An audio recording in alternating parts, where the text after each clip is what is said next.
Wasted away again in Margaritaville.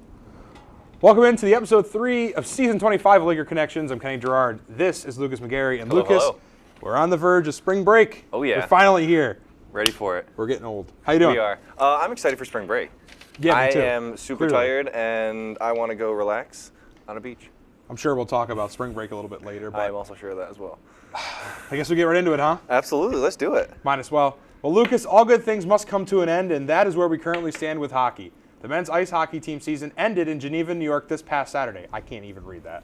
It's time for our last ever Wheelhouse Wire, where me and Lucas will take you through everything Laker hockey. Lucas, it's going to be a short one this week, so recap the SUNYAC championship between the Lakers and the Statesmen. Yeah, I will. Well, Kenny, it was an unfortunate end for the Lakers squad as they took on the Hobart Statesmen in the SUNYAC championship. Early on, it didn't look good. Tomas Toth, just 5 minutes in, would score for the Statesmen. After the 1-0 lead, however, the Lakers would battle back, holding them to just one through the first period. And in the second period, they would arguably outskate the Statesmen, putting plenty of shots on net. But Kenny, I asked last week if Damon Beaver would shut down the Lakers in my preview of this game. And that's exactly what he did. Yes, the Lakers throughout the game challenged Beaver 30 different times with shots on goal, and he saved every single one of them. That would be the story. Statesman wore down Michael Manzi, who played really well, recording 33 saves, including 16 in the third. But in that third, a costly mistake from Jonathan Ballot would lead to an own goal for the Lakers, which would put the nail in the coffin. After that, the Statesmen would roll, ripping off another goal from Tanner Daniels, followed up by an empty netter at the end of the game to finish off the Lakers 4-0. And Hobart becomes your new SUNYAC champions. And I know we didn't really talk. We don't have it slated in this part to talk. Ooh, my commentary. We got volume. Yeah, I know. But so last time we talked about who we thought were going to win the championships. I got one right with women's hockey. Plattsburgh did end up winning it. Yes. And you got it right with Hobart. Now I hate that I was right, though. I do too. So I hate that I was right. The thing with Hobart was like everybody expected them to win, and they did exactly what they were supposed to do. Yep. Beaver, all season long has seen shy of 20 in the country at the D3 level. But he's seen shy of 20 shots in a lot of games. Yeah. And this one, he really was tested, and he really proved it. A lot of people might have thought, is he really as good as he is, or is he just surrounded by good players? Yeah. I always thought he was as good as he was advertised, and he proved it this weekend that he is absolutely as good as he's advertised. So when you get into these games against, number 4 seeds like Utica that are going to be in there, you got big teams coming into the national tournament. You got to get back in the dance and have a chance at it for the 4th time in a row. I think he proved that they can absolutely hang with everybody else. They are the end-all, be-all, best team in the country. And honestly, if they can pull it off and win 4 in a row, I think they become the best D3 team in history. Oh, for sure. It would be a perfect season. They can't lose, obviously, at this point. So if they win out, win the championship, this would be the greatest Division III hockey team of all time. And for me, the game was, and we were down there, me and Mike were calling the game down in Geneva, and you were up here doing the pregame and postgame show. I was working up in Hewitt. And, this game to me was absolutely over. Yeah. Once the own goal happened, but even that then, sucked. I would even argue awful. the game felt a little over. At the end of the second, Lakers on a power play missed a goal wide open by about 2 or 3 feet. It was Vassalo, right? It was Vassalo shot it, missed it. I remember that too. I jumped out of my seat. I jumped out of my seat because I thought he netted it. Didn't happen. Me and Mike can attest. We both almost jumped over the press box in excitement, and it just did not go our way. But 1-1 would have been so much better than 1-0. It doesn't seem like it, but it made a huge difference. Yeah. And it was 3-0 with Manzi in net, and within minutes 4-0 with the empty netter. Yeah. So tough loss, tough season, but hey. I think for anyone else, there's always next year. Not for us, but there's always next year. So I think for anyone else, if you beat Beaver, like going for the national tournament, Beaver, you beat the Statesman. Like if you can get it past him, which is pretty much impossible right now. I heard he hasn't let up a goal in like 3 months or something. It's absurd. Yeah. Well, that'll be our last Wheelhouse Wire of all time. We're done with that. We'll throw you to a quick break. When we come back, it'll be time for the Laker recap. You're watching Laker Connections right here on WTOP Time.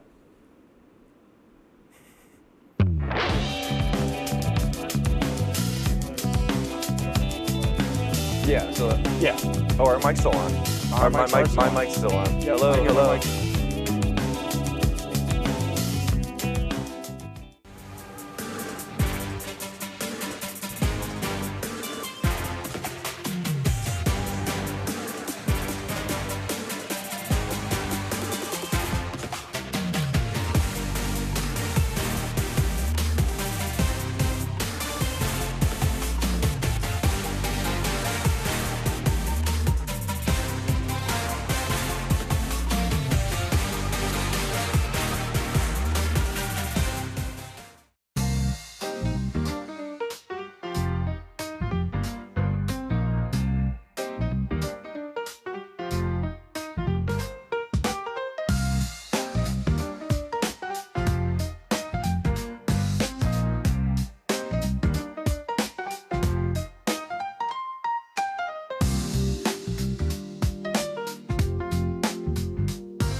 Welcome back to the DK experience.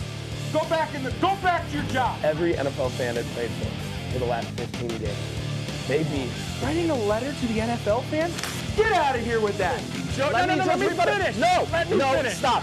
Johnny Manziel, that guy, he's a loser. No, that's. Oh. Watch the DK experience.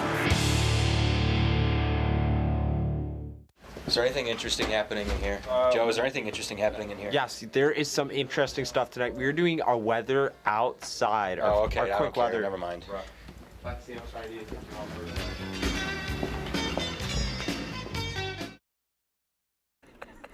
is. Welcome back Getting into a shot, episode 3 dude. of season 25 of Laker Connections. I'm Kenny Gerard. That Hello. is Lucas McGarry. Mike, Let's do thanks it. for the water refill, by the way, on the sidebar there. Very quick. All right, let's just get right into it, Lucas. It's time to bring back an old friend of ours we haven't seen since fall sports ended, and it's the yeah. Laker Recap. Let's Me do and it. Lucas will recap the past week of Laker sports for the spring season, including the men's and women's lacrosse teams, as well as baseball and softball, except softball didn't play, so not in this one. Lucas, it's time to recap this week's Laker sports in the Laker Recap. Kick us off with the first Laker Recap of the season with women's lax. Yeah, absolutely, Kenny. The first Laker recap is a banger from the women's lacrosse team as they come off a huge 15-2 victory over Nazareth. After suffering 3 straight very tough losses to quality opponents, including Clarkson, Geneseo, and RIT, the Lakers exploded this past Saturday. The defending SUNYAC champions showed they still got it after going up 11-0 at just the half and not even thinking about stopping. In the game, the offensive prowess from the Lakers was shown, the stars being Alexis Hill recording 5 goals and 2 assists, Cassidy Croce with 4 goals, and Aubrey Green with a hat trick and an assist to dominate the Golden Flyers. The Lakers on defense allowed just 11 shots, including 7 shots on goal. Kenny, is the team that we saw last year back? Ooh, it's a tough question. I mean, it's hard to say in the preseason, right? Because, well, not the preseason, but like Before conference, pre-conference yeah. play. Conference is the preseason, big same thing. season stuff. So yeah, I know what you mean. Until they play a couple SUNYAC games, and mainly Cortland, I don't want to say they're back, but they're sure playing like they are back. I will say I'm pretty confident in this team. They look really good off the start. They had a couple of bad losses early on, but they've really started to pick it up. And these early bad losses don't really make a huge difference. Because they're against really hard teams. The only thing is if they're trying to play a home NCAA game, if they can get the auto bid again this year, that makes an impact. Very true. But if they're not worried about that, which I don't think they are, I think they're worried about just making and winning the SUNYAC again, I think they put themselves in a good place. Yeah, I really like where they are, and I think those losses early on, like I said, very hard opponents, and I think they're in a good spot moving forward. Absolutely. Well, Lucas, the men's lacrosse team picked up a strong midweek win Wednesday, defeating Brockport 14-6. The Lakers pulled away with a big third quarter, turning what was a close game into a comfortable lead. Oswego scored several times during the period to build up momentum and never looked back. Special teams also played a huge role in this one. The Lakers capitalized on their man-up opportunities throughout the game. They took advantage of the Brockport penalties. Oswego added insurance goals in the fourth quarter to put the game out of reach and close out the 14-6 victory. The win continues a strong start to the season for the Lakers as they look ahead to the SUNYAC Conference play, knocking on the door. Lucas, dominant win for the team. What do you see? This was a really, really strong performance everywhere from this Lakers squad. I was sitting in the studio working on graphics while this game was going on. They looked really, really smooth, I think, was a big part of it. Their passing was on point for this game. They had a really, really good flow with each other, and they were beating Brockport at every single part of this game. They just had a really, really good feel for each other out there on the field, and I think they just did a really good job, and their team cohesiveness really beat Brockport. And something that's really not super related to the game, but kind of is. Man, they had some great sellies on the sideline. I was directing this game.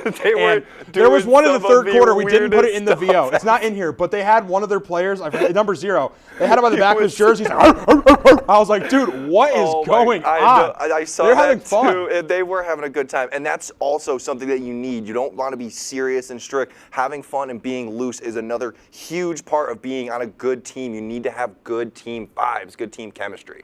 Well, take us over to the diamond now, Lucas. Yeah, absolutely. Kenny, for baseball, it was a big-time Sunday as they picked up 2 of their first wins of the season against Clarkson and Hamilton. First, against Clarkson, Mason Sands got the start, and he'd throw a solid 6-inning, 6-strikeout performance, only giving up 3 runs, and luckily his offense backed him up. Dylan Rosenberg would have a huge 2 RBI triple, as well as Thomas Harrington going 2 for 4 with 2 RBIs. Lakers would go on to win 9-3 thanks to 3 scoreless innings from the bullpen. Then against Hamilton, Jonas Shear got the nod on the mound, and he would have a day. 5 innings, 6 Ks, and just 1 earned run. That run was in the first inning, but it was Rosenberg who would get another RBI triple along with Benjamin Silverman, who went 2 for 3 with 2 RBIs and a run. Both of them contributed to all the runs in the game. In the 9th, Hamilton would tie the game up to send it to extras, but in the 11th inning run from the Lakers, followed by a Matthew Drillings 3-strikeout save, would close Sunday with 2 big-time wins. Can't ask for much better, right? I mean, starting off with wins, it's good for baseball. You know, they're one of the teams that last year they were very roller coaster. I know exactly what you're they talking had about. the high points Oh, yeah, last year, for but sure. they had the lows. So to see them off to a bit of a steady start is a good thing. I think this team, if they can get it good in the bullpen mainly this year, if the bullpen can fire off the right way, I think this team's got a good shot to be pretty good this year. I think the bullpen, like you just said, that is their main point, especially after the way they started. These are their first 2 wins of the season. Yeah. That's a very, very big problem. They're 2-6 now. This is something to work off of, though. As you move forward, look at those wins and go, what did we do right? Let's keep capitalizing on that. Absolutely. Well, we're going to go to a quick break, but when we come back, it'll be time for the week ahead. You're watching Laker Connections right here on WTOP Time.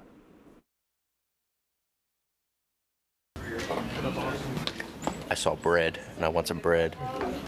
I feel like the amount of work that we get here is very different than a community college. So at my last school, we had at least an essay a week that was due for any given class. Yeah. Also makes you really feel because you're starting in the fall, where it's kind of like more still good sport.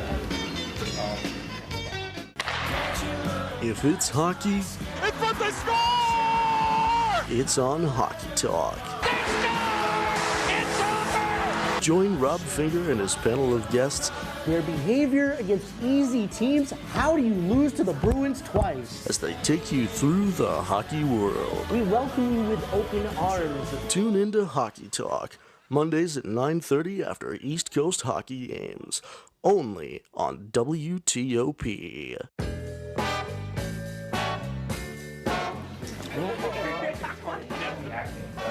Oh, boy.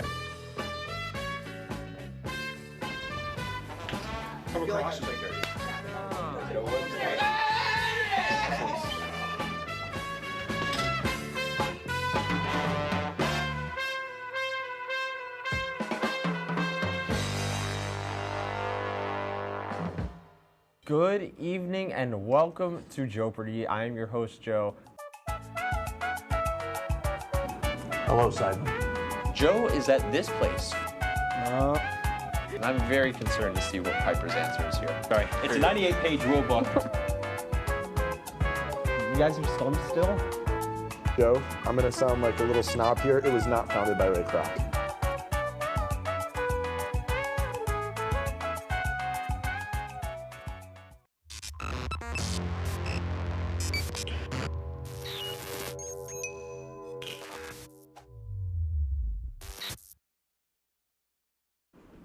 Bright in here. I forgot my sunglasses this time. Wait, hold on. I got mine on. I do. There we go. Welcome back into episode 3 of season 25 of Laker Connections, your only place for all things Laker sports. Kenny Gerard, Lucas McGarry. Hello, hello. Just get right into it. Oh, yeah, let's do it. Taking these off again. Lucas, it is now time to welcome back yet another segment we have not seen since the fall season ended. It's the week ahead. Oh, yeah. During the week ahead, we'll talk about exactly what you think we will talk about. What Laker sporting events are coming up in the week. Lucas, kick us off with women's lacrosse and their next match. Yeah, absolutely. Let me take these glasses off, too. Yeah, 'cause no, they yeah, have read. right there. Kenny, the Lakers might have unlocked the key after a huge win over Nazareth. Their next test to prove so will be next Wednesday when they take on Brockport. The Golden Eagles share a 2-3 record, also falling to Clarkson and RIT.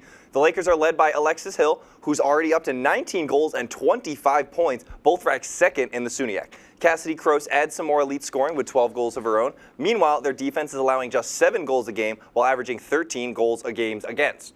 The Golden Eagles have struggled, averaging just 7 goals a game and allowing 11 goals per game. Both teams coming off wins, however, but the Lakers have a chance to make a huge statement win with another potential double-digit win coming up if I was to put a prediction down. Really? I got a feeling. Here's the thing. I think in this one, records are very deceiving. I think a 2-3 Oswego is Well, that's a what I'm lot saying. better That's why than I that think 2-3 Oswego Brockport. So I agree with you. blow Brockport out of the water a little bit here. I think the Lakers got a good shot to make this a really good game. I mean, here's where, like, okay, we say the overall record lies, right? But then look at the next two stats right here and here. 13.2 goals per game to 7.4, and then a .475 shot percentage.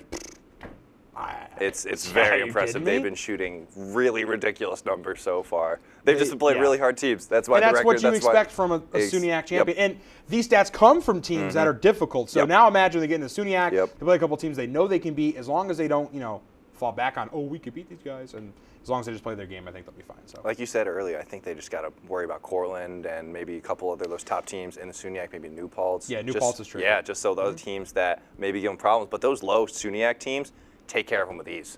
Take care of business. Do the job. Oh, yeah. Well, as we are now, the men's lacrosse team has hits the road this weekend for a non-conference matchup against the SUNY Poly Wildcats. The game is set for 3 o'clock in Utica. Oswego has been scoring. Oh my God! Shooting. I want to go on spring break. Has been strong offensively so far this season, scoring more than 40 goals across its opening games, while also capitalizing on their man-up opportunities. But SUNY Poly enters the matchup undefeated. The Wildcats are off to a 3-0 start and have outscored their opponents 30-14 through their first few games. SUNY Poly has also been dominant in possession, holding a big advantage in shots and ground balls early off. Saturday's game features 2 teams looking to build momentum early in the season before conference play kicks off. Lucas, this may be one of the tougher tests so far for the Lakers to start off the season. What do you think they need to do to win this one? Yeah, Kenny, I was looking at SUNY Poly's record, and it's like 3-0, 16 goals per game, and I was making that graphic, and I did the math. I was like, 16 goals a game? That is crazy. And I was looking at all their scores. They've dominated the teams that they've been playing, and I don't know if they're not playing against good comp so far. I mean, I know SUNY Poly's not the biggest school. They play in the Empire 8, but regardless of whether or not they're playing against good teams, 16 goals a game is still ridiculous. It's nuts. And I think Oswego, that's something to worry about. And I know Seamus Hand is going to have his hands full. No pun intended. Great. Thanks. Someone had to make the joke, and it's going to be Lucas McGarry, of all people. But wait. So if we look back at records again, we were talking about it last time, right? How records can be deceiving. They're very equal in this one, but then you look at goals per game and shot percentage, and SUNY Poly clearly has an advantage in this one. So, like I just said, I think it's going to be a tough test, but if they can overcome it, I think it'll be good for the Lakers to get a big win in this one. But let's go back over to the diamond now for some softball. Oh, for sure. The Oswego State women's softball team starts their campaign next Wednesday in Ohio when they take on the John Carroll Blue Streaks in a doubleheader. For the Lakers, returners Lillian Haggerty, Kira Wright, and Gianna DeCanza bring offensive power, all of whom had over a 300 batting average last year. Lillian Haggerty had a 396 average, third best in the SUNYAC. Wow. On the pitching side, returning on the mound will be reliever Emma Grasso. But with the graduation of Maria Lutz, who was the primary starter, the Lakers have brought in some new freshmen that should expect early starts. As for JCU, they've already played 8 games and have a solid 6-2 record. They average just 4.5 runs per game, but only allow 2 runs per game. They're supported by a trio of starters that have ERAs of 1.77, 1.56, and .47. The Lakers may have a hard time with their bats as they start their season. Tough first pull of the draw. Yeah. First of all, JCU, their broadcasting team is very good. I met them out in Seattle. Those people know how to broadcast very well. So it's going to be a good broadcast. I'll tell you guys that if you're going to watch the game. But on the other end, for Oswego, this is their last season stats for Oswego as well. Say that. So last season stats for Oswego, even just comparing them to the start for JCU. Yeah.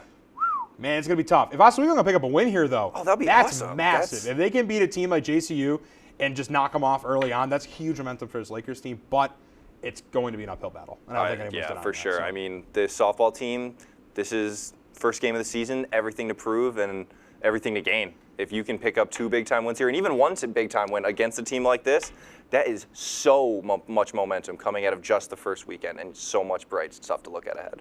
Well, other diamond now, let's talk about some baseball. Oh, yeah. The Oswego State baseball is back in action as the Lakers get set to face the Centenary University Cyclones from New Jersey.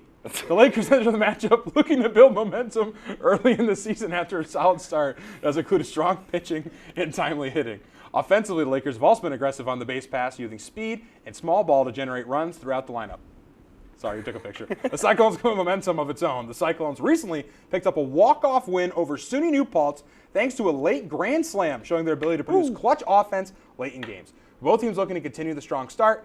It sets up an interesting non-conference matchup as the Lakers take on the Cyclones. First pitch is set for later this week, and Oswego looks to keep the bats going and add another win to its early season record before SUNYAC play.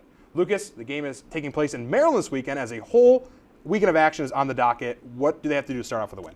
I mean, if they're going to start off with a win against any team, it's going to be against this team. Yeah. It's pretty good time to do so. 1-7 record. Team average, pretty good, 260, not terrible.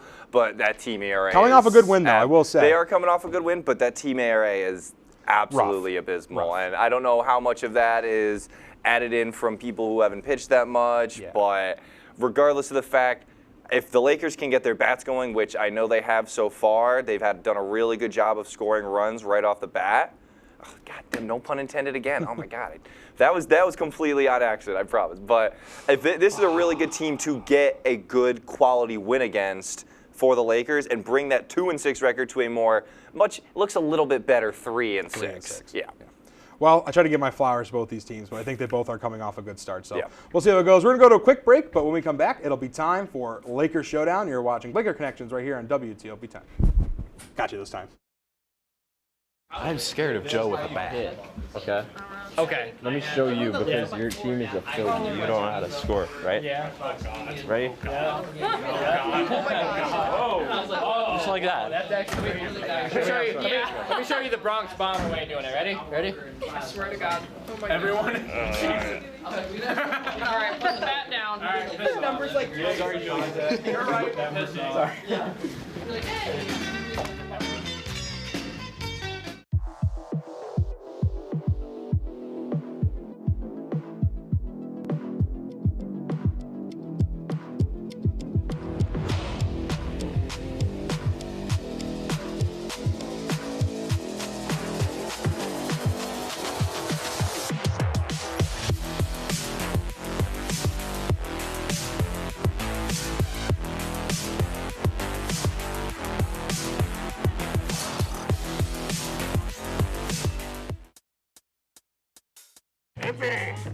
I had to eat a raw egg on Chris's dormitory floor. I currently don't have any federal pending charges. You know what you never did? You never walked to Walmart, Chris. That's my co-host. This is for making me eat roast Pop-Tarts. It's showtime, Chris. Come on. I want to be on the air for that. I got a couple things to say. No. Spin the wheel. But you got censorship. Welcome back. Welcome back. Welcome back to. If only we had someone who could tell us what we should and shouldn't watch. Well, do we have a show for you? Who are you? What are you doing in my bed? On Be Kind and Rewind, we will go through and review all your favorite movie franchises. And tell you which ones you should and shouldn't watch from the perspective of normal movie fans. Well, be sure to check out Be Kind and Rewind on WTOP 10.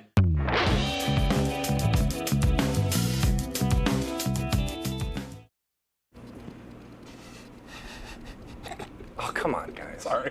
Welcome back in episode 3 of season 25 of Laker Connections. Your home for everything Laker sports.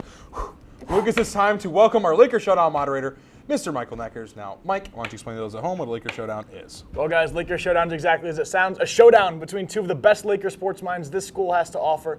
Give you guys 3 questions. Whatever answer I like most for each of those 3 questions will be awarded a point.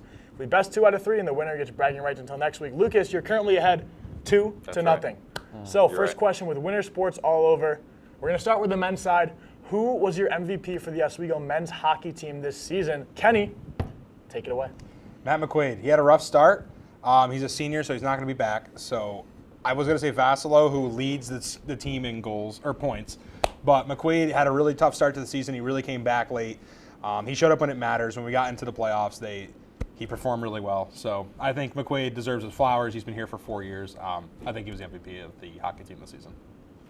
And Lucas? Give me Colin Vassalo. I mean, good choice. It's the other great choice to make. He had a phenomenal year. I mean, we did talk about it. He had a very costly miss in that SUNYAC championship game, but apart from that, everything else was pretty perfect for him. He got some all-conference honors too. I mean, nothing better that he could have done this year.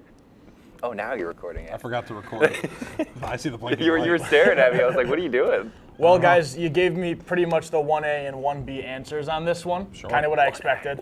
I hope Colin's not watching this just because of that sitter that was missed at the end of the second period against Hobart. I'm going to send it to him now. I'm going to give it to Kenny. Kenny takes the first point. Matt McQuaid had a great comeback in the back half of the season. Yeah, he did. Really well done. Vassalo also had a phenomenal season, though. Can't take that away from him. And now, flipping over to the other side for women's hockey, who was your MVP of the season? Lucas, you're up first. Oh, give me Jenna Majewski. Easily has to be Majeski. Oh, I always do that. Dang it.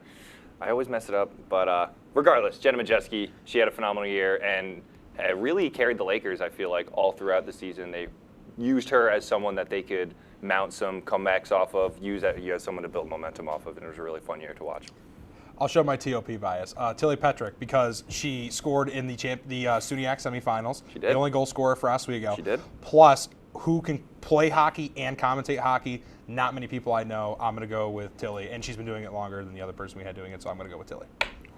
I think Tilly's a solid choice. That's also, we're now co-workers, so I'll also take Tilly. I got a lot of bias. I'm going with Tilly Petrick.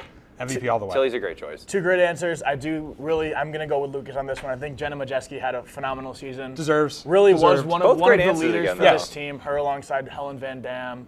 Mia DeVivo really stepped up this year with the absence of Lexi Levy as well. But going to give Lucas the point on this one. A really, really good season from Jenna Majeski. And last but not least, I'm done talking about sports. I'm ready to go on spring break. Give me a 1. So, there we go. Spring break. Ooh. Just a day away, give or take a little bit. Ever wanted. Like, who's got the better spring break plans? Lucas, what are you doing this spring break? Ooh, for spring break, I am going to the lovely Myrtle Beach with my girlfriend. We're going Monday morning. We're going to spend the entire week there. Got some fun St. Patrick's Day plans. We got some bar crawl tickets to go to, so we're going to be getting very festive on St. Patrick's Day, having some fun. Going to be chilling on the beach and drinking.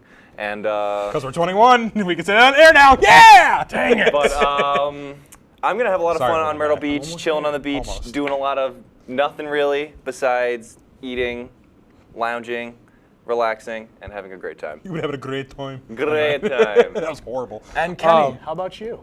I'm going to Nashville. I'm going with my girlfriend as well. We're also going with a big group of people. Paulie, his girlfriend are going. Our good buddies, Bryce Dakota. It's a good squad. Dylan's going with his sister as well. And the GOAT, the greatest person to ever be on camera at WTOP 10, Big A, is also going to be there, and I think that gives me the win no matter what. Big A is going to be there. We could be going to Wichita, Kansas for all it matters. If Big A is there, I think I automatically win. So I'm going to say it's Nashville's where I'm going, though. I don't know why I'm trying to explain it to you like it's a question. I'm going to Nashville. It's going to be a great time.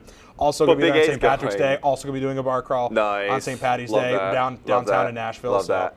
Pretty good. So very similar. You can't go wrong with the beach, Lucas. But Myrtle Beach is the #1 spring break destination. There's going to be so many people there. It's going to be so crowded. And for that reason, I'm going to go with Kenny in the Music City, Nashville. Like Nashville isn't going to be mobbed with people over spring break. Less mobbed than Myrtle Beach. We go to the Less mobbed than Myrtle Beach. Everyone goes to Myrtle Beach. Interesting take for why you selected that, but all right. Now we have 1 minute and 40 seconds before we go off the air. What do you want to talk about, Kenny? I'm excited for spring break. I guess that's something we could talk about, and also the fact that we are on our way out with the show pretty much. So yeah. That's also cool. We're getting into our last few episodes, 25th season. I'd say we're just talking about baseball, softball, and lacrosse from now on. That's it. Yeah, hockey's done. Basketball's done. No more Wheelhouse Wire. No more Zeal Zip. It's strictly Laker recap in the week ahead, and then C Block will be interesting. We could bring back Lakers to Pros. I thought that was a cool block we did. Probably after spring break, we could literally do a spring break recap. Oh, yeah. We'll give up stats for our spring breaks. Ooh, should I make a graphic? Should we make graphics? Like we could. We could make a graphic. We could get videos. We could do whatever we want to do. I think it'd be funny. Little spring break vlogs or something. We could. We can put them on there. I'm good with pre-recording some stuff. You know what I'm excited for my spring break? Not going anywhere. I'm sticking at home in Livonia, New York. Nothing wrong with staycation. I'm getting my hair cut. Yeah, you need it. Long overdue. I need to get this mop off my head. I'm going tomorrow. Dude, look at this thing. Wow. You got that is some nice hair. Yeah, she's going to go tomorrow. I'm just going to. How short? It's gone. I'm going to probably go 3-1 fade on the sides. We'll keep a little flip on the top. That's kind of the thought. Kenny Gerard low taper fade. Yeah, what would we do if Kenny Gerard got a low taper fade? I guess we'll find out tomorrow. But that's going to do it for the third episode of Season 25 of Laker Connections. We will see you guys in 2 weeks after spring break for episode 4 of Laker Connections. Have a great night, everybody.